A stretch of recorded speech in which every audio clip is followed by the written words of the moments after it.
Tapi gini, aku mau lurusin satu hal yang penting. Pas guru gembul kemari, dia kan bilang gini, kok Raymond Chin nggak oposisi lagi ya? Nah, aku jelasin sedikit di dalam Islam. Di dalam Islam nggak pernah mengenal oposisi. Islam tuh nggak pernah mengenal oposisi. Karena itu di dalam Islam nggak ada namanya partai oposisi. Walaupun check and balances tetap harus dilakukan sebenarnya. Tapi nggak ada oposisi. Karena kalau oposisi itu kesannya kayak PDIP sekarang nih. Dan PDIP di zamannya SBY. Kan gitu kan ya. Nah itu oposisi. Mereka senantiasa mengkritik setiap keputusan atau kebijakan pemerintah.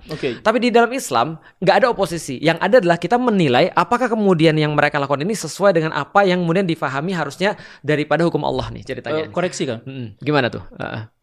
Tidak ada oposisi dalam Islam dalam penafsiran Kang Felix Yao. Iya, dalam penafsiranku ya, yang aku pelajari nggak ada oposisi. Karena nggak serta-merta juga setiap kebijakan pemerintah tuh salah. Betul. Tapi kalau misalnya PDIP, misalnya ketika zamannya SBY misalnya, atau zamannya sekarang misalnya, mereka semua dikritik. Tapi begitu mereka jadi partai penguasa, mereka lakukan.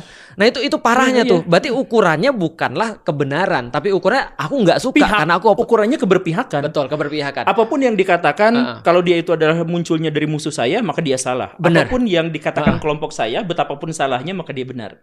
Itu nggak ada di dalam Islam. Itu nggak ada yang aku pahami ya.